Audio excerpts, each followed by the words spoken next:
New questions today about whether Democrats are losing faith in the president. The party took a beating, as you know, in the 2010 midterm elections.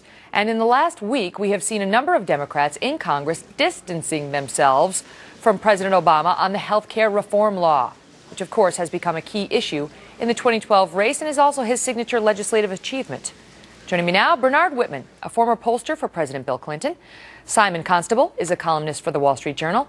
And Kevin McCullough is a columnist and a syndicated radio host and the author of No, He Can't, How Barack Obama is Dismantling Hope and Change. All right, guys, so there are just a couple of examples out there, but there are significant ones. Democrats appearing to get more vocal about how they dislike the health care law or how they think it was a mistake to do it when it was done.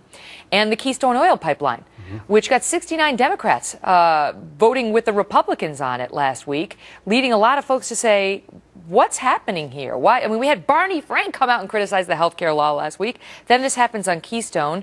Bernard, do you see this as a problem for President Obama? Well, I really don't. And actually, most of the Democrats that you pointed out that have come out against the president, Joe Webb, Barney Frank, are individuals actually who aren't running this year. But I will say this. It is no surprise that Democrats, particularly in states like Virginia and West Virginia, more conservative Democrats in conservative states, are seeking to protect their flank. And I think that's fine because the Democratic Party, quite frankly, is strong enough to be able to accept ideology across a centrist divide. And I think the health care law is one that does need some improvement. And the fact that people are coming out and suggesting alternatives where the law will have to be modified going forward is absolutely fine. The party is strong enough to withstand that. And at the end of the day, if Democrats feel that they have to move a little bit to the right in order to get reelected and strengthen the Democrat majority in Congress and allow for Obama's second term to be a huge success, I'm all in favor of that. But does it mean when you have outgoing Democratic members of Congress taking shots at, for example, the health care law, does it mean that they are trying to bring in independence, or does it mean that they are speaking what they believe is the truth because they have no more political stakes? Maybe they're speaking the truth, and maybe they're just frustrated. And the elephant in the room, or the gorilla in the room, whatever you want to call it, is the job situation, the economy. The economy is in terrible shape still. And I think, if the economy was in good shape and this was like, okay, it wasn't the perfect legislation, like you said, it could be improved upon, I don't think anyone would be pointing fingers at President Obama. I really think it's the economy, and I really think... Well, that's because you got the example of North Carolina's Brad Miller, who did vote for the health care law, who's now saying, quote, we would all have been better off if Congress had dealt with more pressing issues and then came back to health care. Barney Frank coming out and saying, Kevin, Democrats paid a terrible price for health care.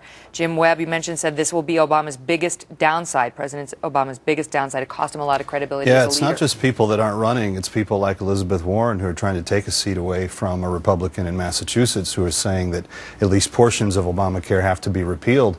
And a lot of people, Megan, are admitting we did this all backwards. If we were going to do health care, we should have done the economy first.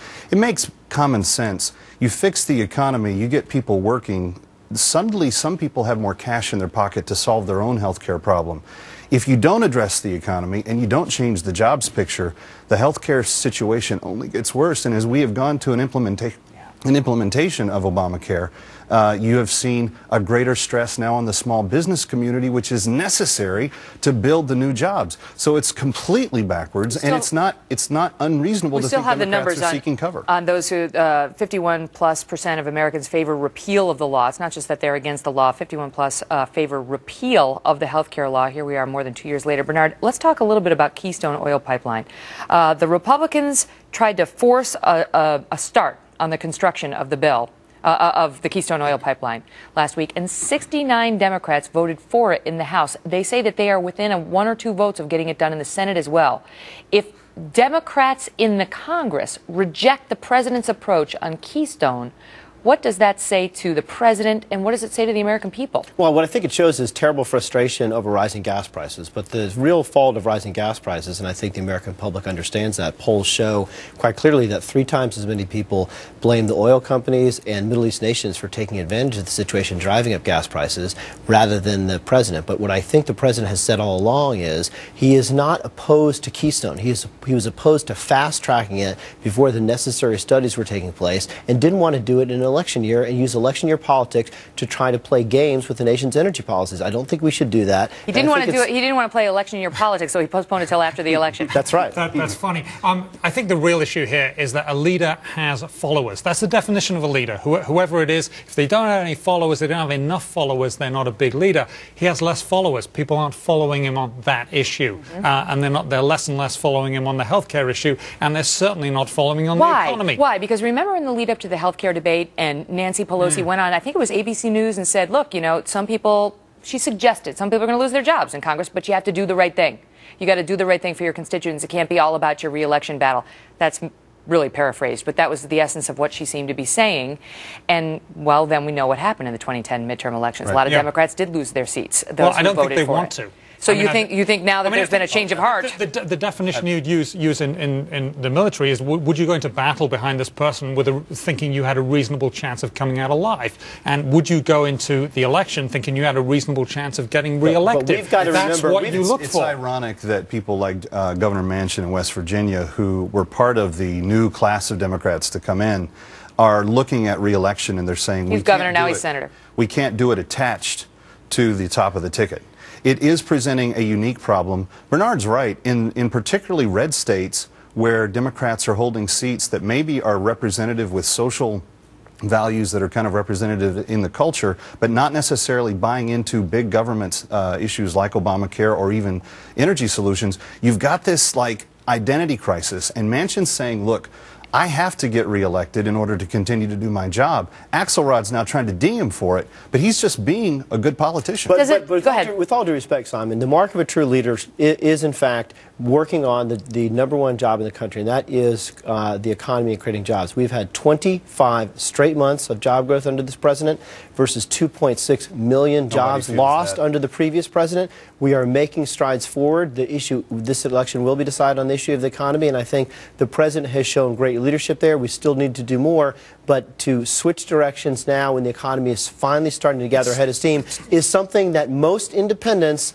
and certainly Democrats are going to oppose. It's simply not enough jobs. I mean, there are not enough. It's barely enough to keep up with population growth. That's the problem. We need many more. But they see the number going down. You know, we were almost at 10%. Now we're down to 8.2. They see that number going down. But there's fewer workers in the workforce. Remember, they drop out of the counting once they've been out of work for so long. And if we had the same employable force as we did in 2009, we would have an unemployment rate close to 12%. But the two issues, I mean, people feel the economy, right, in a fundamental way. But it's interesting to me that it's Keystone and it's healthcare that we're seeing more Democrats jump ship on, because those are very emotional issues, immigration too, for that matter. But healthcare, very personal issue for people, and energy, people get very fired up about this.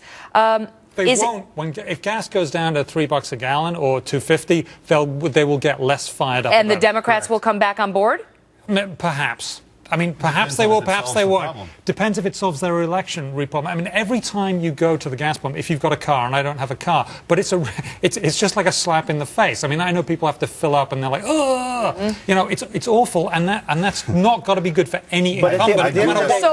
So here's my question, though. So if gas goes away as an issue, because you know it's been coming down over the past couple of weeks, we'll see. Then it's just the economy. If gas goes away, and if health care goes away, let's say the Supreme Court strikes it down. Then is President Obama back in business? Megan, at the end of the day, even if neither of those issues go away, the election will be decided on the issue of the economy. And I looked at the investing class. We have had the best first quarter in years and years and years by whether you measure it through the Dow, through the NASDAQ. The fact that the investing class has confidence in the growth of this economy suggests better days are ahead. Policies are beginning to actually gain traction, and I think now would be the time to get behind the president rather than move to someone who clearly has never been tested as a chief executive. Small businesses don't feel that way. The power of looming tax increases and Obamacare still hangs over our heads as small business owners, and until that goes away, jobs won't come back. Until jobs come back, the economy is a problem. Gentlemen, thank you all so much. Thank you. Thank you.